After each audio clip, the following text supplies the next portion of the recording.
जय Hind all of you. मैं स्वागत करता हूँ एक बार फिर से आप सभी का आपके अपने YouTube channel IQ Gurukul classes पर। तो चलिए दोस्तों शुरू करते हैं वहीं से जहाँ मैंने छोड़ा था। थोड़ा पीछे से पढ़ाऊंगा ताकि आप फिर से रिलेट कर पाएं चीज़ों को कि हमने कहाँ पर अपना पढ़ाना छोड़ा था। देखिए मैंने आपको बताया था लास्ट वीडियो में किसके बारे में, खिलजी वंश के आखिरी शासक के बारे में। मैंने आपको बताया खिलजी वंश का आखिरी शासक मुबारक शाह खिलजी था, ठीक है। और 1320 में कब 1320 में खुसरो खान ने किसकी, मुबारक शाह खिलजी की हत्या की। किसकी, मैंने बताया मुबारक शाह खिलजी अलाउद्दीन खिलजी का बेटा था और अलाउद्दीन खिलजी की मृत्यु के पश्चात खुसरो खान दिल्ली सल्तनत का अगला सुल्तान बनता है और यह खिलजी सल्तनत का आखिरी शासक था। 1320 ईस्वी में खुसरो खान ने मुबारक शाह खिलजी की हत्या की और खुसरो खान की हत्या की, खुसरो खान की हत्या की किसने, गाजी मलिक ने।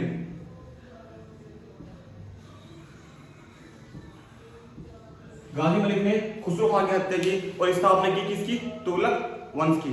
गाजी मलिक जो था यह अलाउद्दीन खिलजी के सेनापतियों में से एक था और जब किसने, खुसरो खान ने मुबारक शाह खिलजी की हत्या की तब इसने खुसरो खान को होश खास के युद्ध में हराकर किसकी, खुसरो खान की हत्या की और दिल्ली सल्तनत में तुगलक वंश की स्थापना की। तो हमें पढ़ना है किसके बारे में, तुगलक वंश के बारे में, क्योंकि ये सब तो मैंने आपको बता दिया पिछली वीडियो में। तो पढ़ते हैं आप किसके बारे में, तुगलक वंश के बारे में।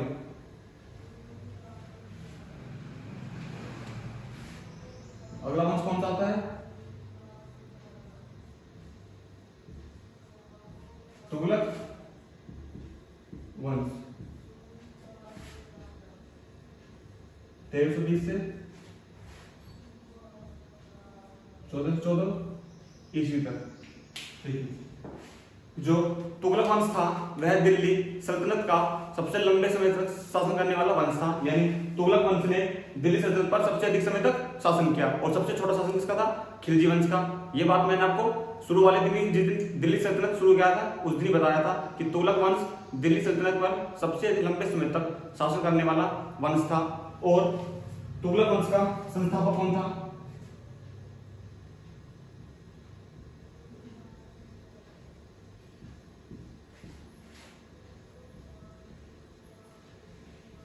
गाजी मलिक, इसको कहते हैं क्या, गयासुद्दीन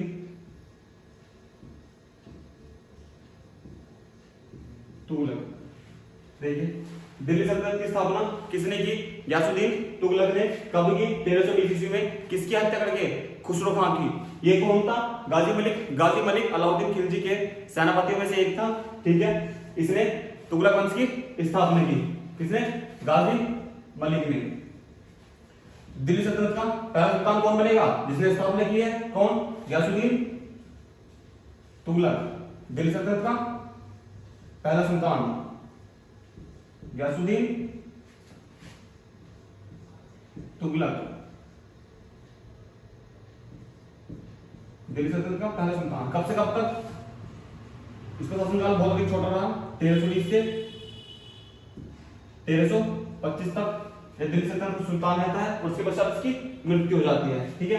तो जो गयासुद्दीन तुगलक था, इसी का अन्य नाम क्या था, गाजी मलिक। और इसने स्थापना की किसकी, तुगलक वंश की। क्योंकि इसका नाम था गयासुद्दीन तुगलक, इसीलिए इसके बाद आने वाले जो इसके वंश के लोग थे वे क्या कहलाए, तुगलकी। और इसका वंश कौन सा कहलाया, तुगलक वंश। देखिए गयासुद्दीन तुगलक जो था, इसकी माता एक हिंदू जाट थी, हिंदू जाट थी। और उसका पिता एक करुणा तुर्क था।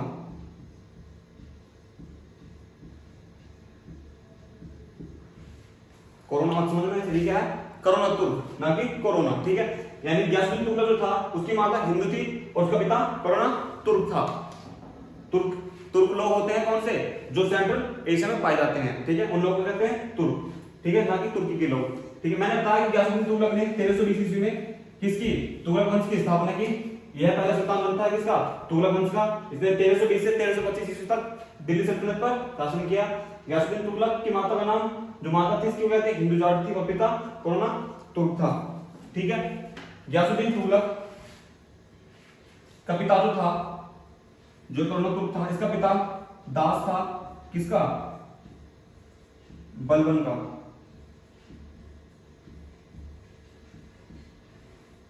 गयासुद्दीन तुगलक का पिता बलबन का दास था। और गयासुद्दीन तुगलक जो था, यह क्या था? गयासुद्दीन तुगलक अलाउद्दीन खिलजी के समय में दीपालपुर का गवर्नर था। अलाउद्दीन खिलजी, एक ही लिखा शॉर्ट में अलाउद्दीन खिलजी इसका अर्थ, ठीक है, के समय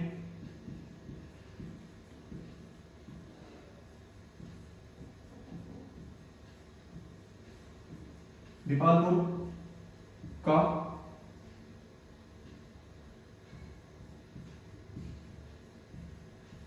गवर्नर था। कौन? गयासुद्दीन तुगलक। मैंने बताया कि जो गयासुद्दीन तुगलक था, इसकी माता हिंदू जाट, या पिता करोना तुर्क था। इसका पिता दास था किसका? गयासुद्दीन बलबन का। और जो गयासुद्दीन तुगलक था, यह एक ही के समय में, अलाउद्दीन खिलजी के समय में दीपालपुर का गवर्नर था। ठीक है, इसने इधर लिखता हूं, ठीक है, इसने 29 अवसरों पर, कहा जाता है कि इसने 29 अवसरों पर, यानी 29 मौकों पर मंगोलों के विरुद्ध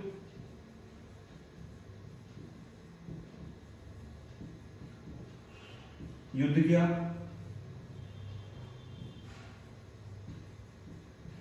और उन्हें भारत से भाग भेजा। किसने? अलाउद्दीन खिलजी के जो कौन था सेनापति था? कौन? गयासुद्दीन तुगलक। इसने 29 अवसरों पर किसके खिलाफ? मंगोलों के विरुद्ध युद्ध किया और उन्हें भारत से बाहर खदेड़ा। ठीक है, मैंने बताया किसके बारे में, ये था जो गाजी मलिक गयासुद्दीन तुगलक था, उसके प्रारंभिक जीवन के बारे में। अब बात करते हैं इसके दिल्ली सल्तनत के सुल्तान यानी तुगलक वंश की स्थापना के बाद इसने जो कार्य किए, इसके द्वारा किए गए कार्य या कुछ निर्माण, इसकी संतान कौन थी, ठीक है, उस सबके बारे में।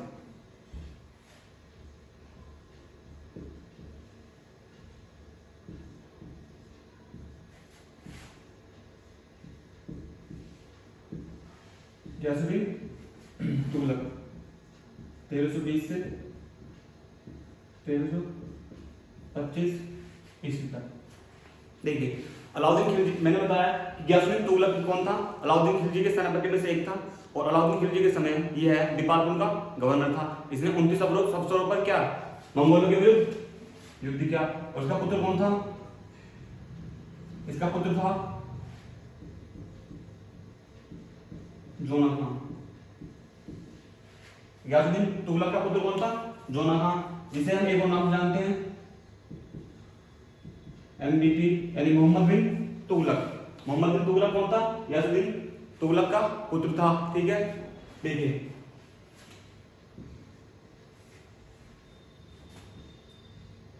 तेरह सौ तेईस ईस्वी में गयासुद्दीन तुगलक ने किसे? जोना खान को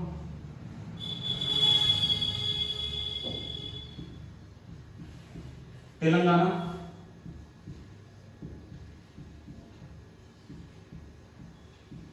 पर आक्रमण करने भेजा।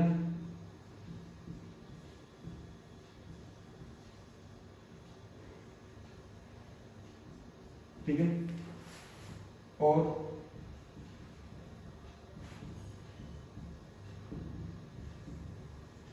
तेलंगाना को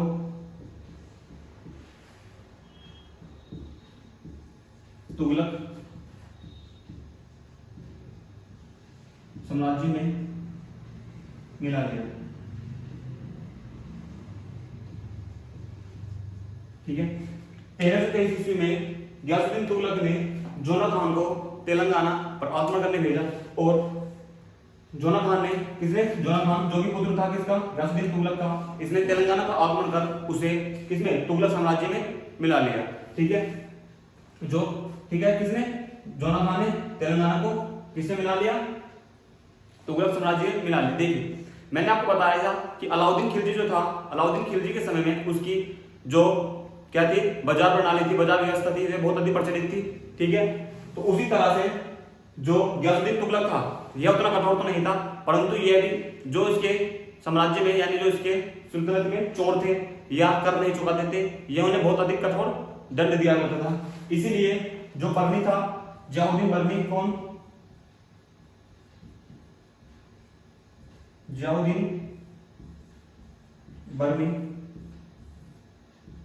एक विद्वान दरबारी था, किसका? ठीक है ना।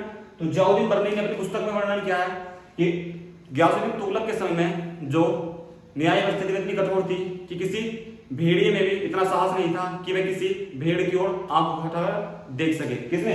जियाउद्दीन बर्नी ने अपनी पुस्तक में वर्णन किया है कि जो गयासुद्दीन तुगलक था, इसके समय में जो दंड था वह इतना कठोर दिया जाता था कि चोरी करता है यदि कोई या कोई कर नहीं चुकाता है, कि उसने कहा अपनी पुस्तक में ये लिखता है कि किसी भेड़िए में भी इतना साहस नहीं था कि वह किसी भेड़ की ओर आंख उठाकर देख सके। इस बात से अनुमान लगा सकते हैं कि इसके समय दंड कितना कठोर दिया जाता होगा। ठीक है। उसके बाद आता है क्या? 1325 ईस्वी में देखिए गयासुद्दीन तुगलक के समय में कौन थे? निजामुद्दीन औलिया,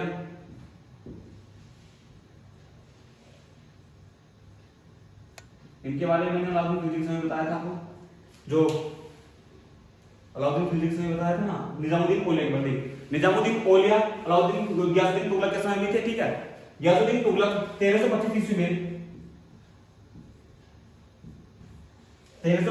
में गयासुद्दीन तुगलक जो बंगाल था,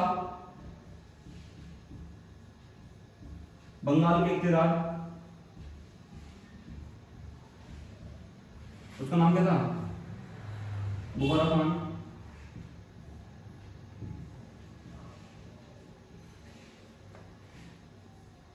ने विद्रोह किया। देखिए गयासुद्दीन तुगलक के समय में 1325 ईस्वी में जो गयासुद्दीन तुगलक का इक्तिदार था, कहां का? बंगाल का इक्तिदार, बुखारा खान, वह क्या करता है?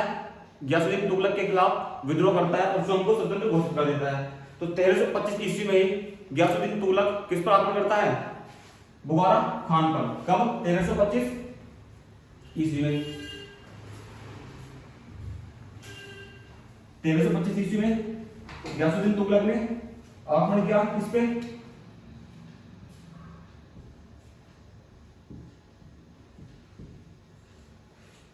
बुखारा खान पर।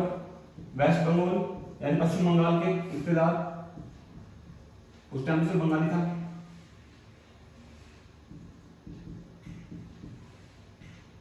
बंगाल के इक्तिदार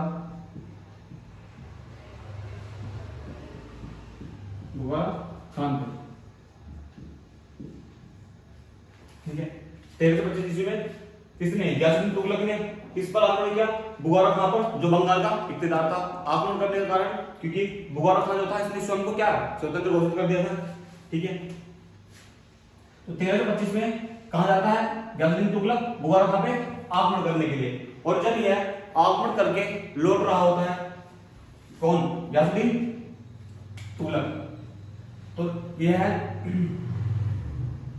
दिल्ली के बाहर ठहरता है।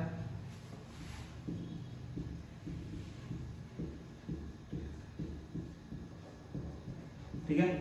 तो उससे पहले ये पैगाम भिजवाता है किसे? एक तो भिजवाता है मोहम्मद बिन तुगलक को कि हमारे लिए ठहरने के लिए तुम व्यवस्था करो जहां पर हम विश्राम कर सकें। ठीक है। क्योंकि बहुत लंबी यात्रा से बंगाल से लौट रहा था, तो ये कहां विश्राम करता है? दिल्ली से बाहर, दिल्ली से कुछ दूरी पर होता है। ठीक है। और तभी ये दूसरा पैगाम भिजवाता है किसे? निजामुद्दीन औलिया से, औलिया को, क्योंकि निजामुद्दीन औलिया जो था वो क्या था? जो अमीर थे उनके ऊपर उन्हें प्रभुत्व रखता था, और इसी बात से कौन परेशान था? गयासुद्दीन तुगलक। तो गयासुद्दीन तुगलक ने क्या किया? निजामुद्दीन औलिया को संदेश भिजवाया कि मेरे दिल्ली पहुंचने से पहले ही तुम दिल्ली छोड़कर चले जाओ। तो इसी के ऊपर निजामुद्दीन औलिया ने गयासुद्दीन तुगलक को क्या कहा था? हुनूज दिल्ली दूरस्थ। इसका अर्थ क्या हुआ? अभी दिल्ली दूर है। देखिए जब गयासुद्दीन तुगलक ने किसे? निजामुद्दीन औलिया को संदेश भिजवाया कि वह दिल्ली छोड़कर चला जाए, तब निजामुद्दीन औलिया ने क्या कहा? हुनूज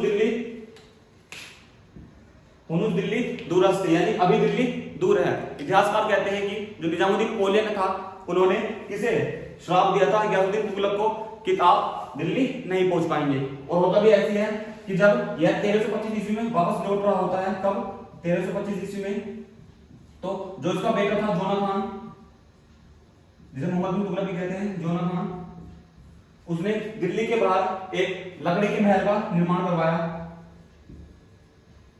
लकड़ी के महल का निर्माण करवाया।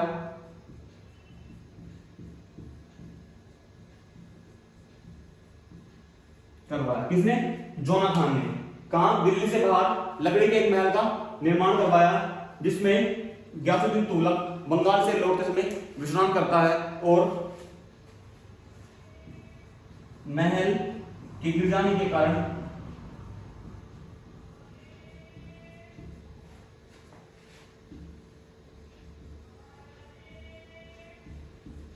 गयासुद्दीन तुगलक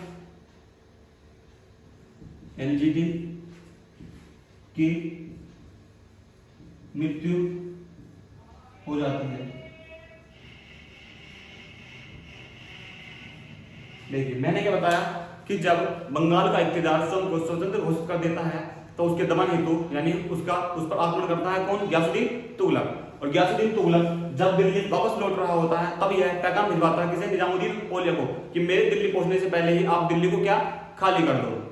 इस बात पर जो निजामुद्दीन औलिया है वह किससे? गयासुद्दीन तुगलक से कहता है हुनूज दिल्ली दूरस्थ, यानी अभी दिल्ली दूर है, ठीक है। उसी के पश्चात जब वह दिल्ली से बाहर विश्राम करता है तो जोना खान उसके लिए लकड़ी का महल का निर्माण करवाता है और उसी महल के गिर जाने के कारण गयासुद्दीन तुगलक की मृत्यु हो जाती है, ठीक है। गयासुद्दीन तुगलक की मृत्यु हो जाती है।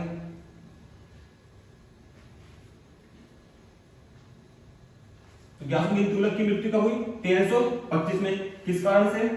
लकड़ी के महल के गिर जाने के कारण उसमें दबकर गयासुद्दीन तुगलक की मृत्यु हुई, ठीक है। गयासुद्दीन तुगलक ने तुगलकाबाद नामक एक शहर बसाया,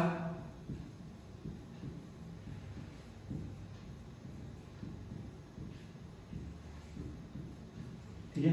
और गयासुद्दीन तुगलक का मकबरा कहां है? तुगलका बाद में, ठीक है। गयासुद्दीन तुगलक का मकबरा कहां है? तुगलका बाद में, ठीक है। गयासुद्दीन तुगलक ने जो काम किए उसने एक तुगलक नामक बाद शहर बसाया और इसने कृषि पर लगने वाले कर यानी कृषि कर को जिसे अलाउद्दीन खिलजी ने बढ़ाकर 1/5 कर दिया था को कृषि कर को 1/5 से यानी जो 50% कर था उसे घटाकर 1/5 से घटाकर 1/3 कर दिया, ठीक है। अगला काम यह है कि जो क्वेश्चन बनता है यह बनता है कि दिल्ली सल्तनत का पहला सुल्तान कौन था जिसने नहरों का निर्माण करवाया, जिसने सिंचाई यानी कृषि के लिए नहरों का निर्माण करवाया? देखिए वो करवाया गयासुद्दीन तुगलक ने। दो क्वेश्चन बनते हैं इसी तरह से कि सबसे अधिक नहरों का निर्माण किसने करवाया? तो वो करवाया था फिरोज शाह तुगलक ने, जो आगे आएगा मोहम्मद बिन तुगलक के बाद, ठीक है। और सबसे पहले निर्माण किसने करवाया था? वह था गयासुद्दीन तुगलक ने।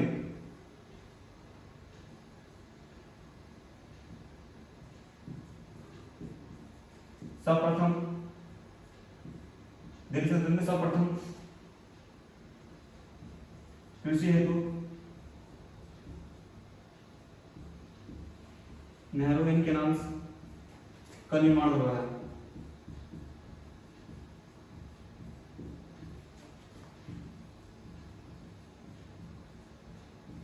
किसने? गयासुद्दीन तुगलक ने। मैंने बताया कि गयासुद्दीन तुगलक ने क्या किया? इसने तुगलकाबाद नामक शहर बसाया, कृषि कर को 1/5 से घटाकर 1/3 कर दिया और इसने सर्वप्रथम कृषि हेतु एवं सिंचाई हेतु नहरों का निर्माण किया। तो यह संपूर्ण विश्लेषण था किसके बारे में? ये संपूर्ण जानकारी थी गयासुद्दीन तुगलक के बारे में। इसके बाद इसका पुत्र जोना खान, जिसे इतिहासकार पागल सुल्तान भी कहते हैं, ठीक है, इसका वास्तविक नाम जोना खान था और उसने दिल्ली सल्तनत पर शासन किया मोहम्मद बिन तुगलक के नाम से, ठीक है। तो गयासुद्दीन बिन तुगलक के बाद आता है इसका पुत्र कौन, जोना खान।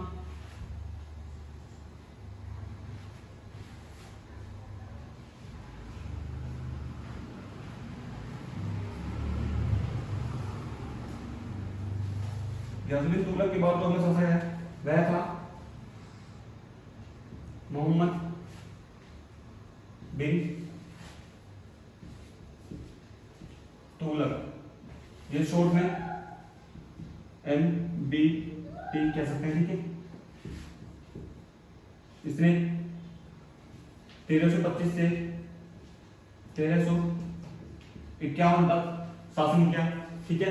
मोहम्मद बिन तुगलक का जो वास्तविक नाम था, वास्तविक नाम वह क्या था, जोना खान था। पिता गयासुद्दीन तुगलक की था, ठीक है, जोना खान था। इतिहासकार इसे क्या कहते हैं, पागल सुल्तान भी कहते हैं।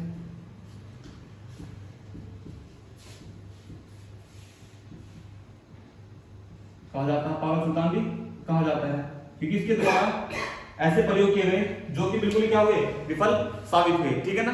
इसके द्वारा मोहम्मद बिन तुगलक के द्वारा, तो मोहम्मद बिन तुगलक था, यह है दिल्ली सल्तनत का,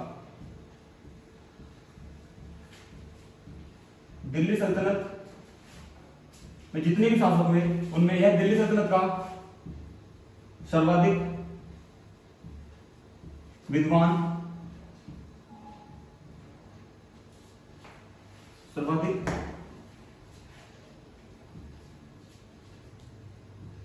विद्वान एवं शिक्षित शासक था।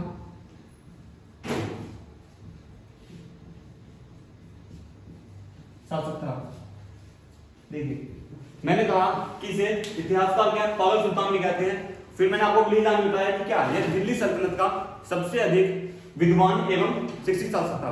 देखिए ये विद्वान एवं शिक्षित तो था, परंतु इसके द्वारा जो प्रयोग किए गए वे ऐसे थे जिसने इसे क्या पागल सुल्तान साबित किया, क्योंकि इसने जितने भी प्रयोग किए वे सभी क्या हुए, पूर्णतः विफल साबित हुए। ठीक है, इसने मोहम्मद बिन तुगलक के द्वारा किए गए जो प्रयोग थे वे कहते बिल्कुल ही विफल साबित हुए, इसीलिए इसे क्या कहा गया, पागल सुल्तान कहा गया। ठीक है, ठीक। इसी के शासनकाल में 1333 ईस्वी में 1333 ईस्वी में अफ्रीका का एक यात्री, कौन, एक अफ्रीकी यात्री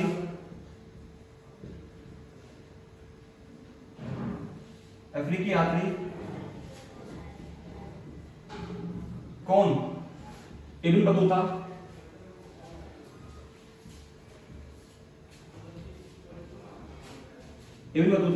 मोहम्मद बिन तुगलक के शासनकाल में दिल्ली आता है। ठीक है, मोहम्मद बिन तुगलक के शासनकाल में कौन, इब्न बतूता दिल्ली आता है। यह कौन था, अफ्रीकी यात्री था। कहां से आया था,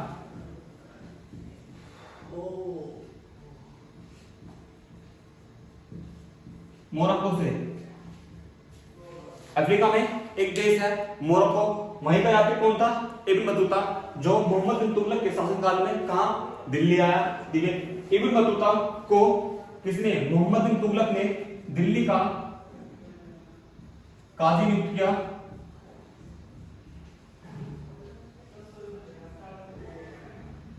दिल्ली का काजी बनाया किसे, इब्न बतूता को। किसने बनाया, मोहम्मद बिन तुगलक ने। 1342 ईस्वी में इब्न बतूता को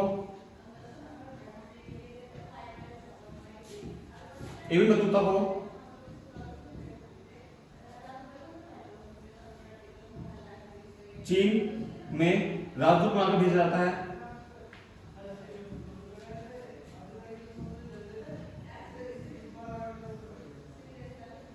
भेजा किसने, मोहम्मद बिन तुगलक ने। मैंने आपको बताया कि मोहम्मद बिन तुगलक के शासनकाल में 1333 ईस्वी में मोरक्को का एक यात्री इब्न बतूता कहाँ का याद था? मोरक्को का। जहाँ की कौन है? नूर फतेही है, मोरक्को की, ठीक है ना। वहीं का शासक था, वहीं का यात्री कौन था? Ibn Battuta. यह कहाँ आता है? मोहम्मद बिन तुगलक के शासनकाल में दिल्ली आता है और मोहम्मद बिन तुगलक इसे दिल्ली का काजी नियुक्त करता है। उसके पश्चात 1342 में वह इब्न बतूता को राजदूत बनाकर कहाँ भेजता है? चीन में भेजता है। और अपनी इसी यात्रा के दौरान इसने एक पुस्तक का निर्माण किया, अपनी एक पुस्तक लिखी। पुस्तक का नाम क्या था? रेला नामक पुस्तक लिखी किसने? इब्न बतूता ने।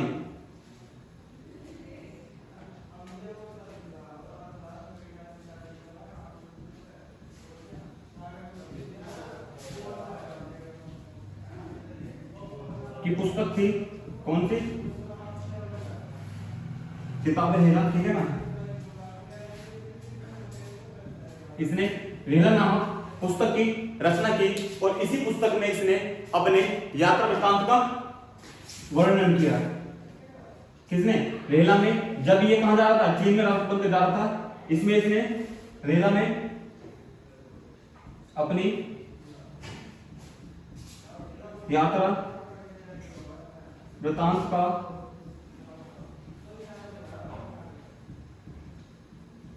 विस्तृत वर्णन किया, ठीक है। इब्न बतूता के अनुसार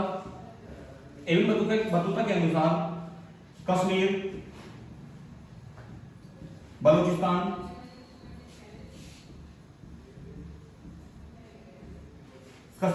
बलूचिस्तान, व राजपुताना साम्राज्य को छोड़कर, देखिए किसकी? इब्न बतूता के अनुसार कश्मीर, बलूचिस्तान जो वर्तमान पाकिस्तान में है, ठीक है, और राजपुताना साम्राज्य को छोड़कर संपूर्ण भारत पर किसका शासन था? मोहम्मद बिन तुगलक का शासन था। साम्राज्य को छोड़कर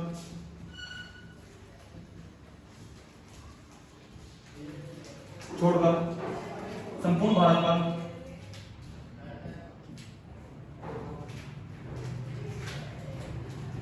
पर मोहम्मद बिन तुगलक का शासन था।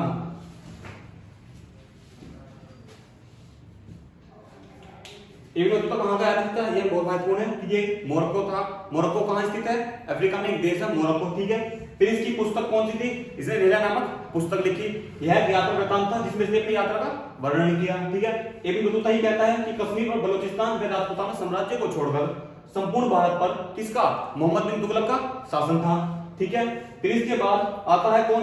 जियाउद्दीन बर्मी के बारे में। जियाउद्दीन बर्मी ने बहुत ही विशेष रूप से वर्णन किया है किसके बारे में? जो मोहम्मद बिन तुगलक के द्वारा किए गए क्या थे? उसके 5 प्रयोग किए थे जो उसने, जैसे कि उसने क्या किया? उसने अपनी राजधानी का स्थानांतरण किया, उसने सांकेतिक मुद्रा चलाई, खुरासान पर आक्रमण किया, ठीक है। जो ऐसे उसके द्वारा 5 प्रयोग किए गए उनका वर्णन किसने किया है?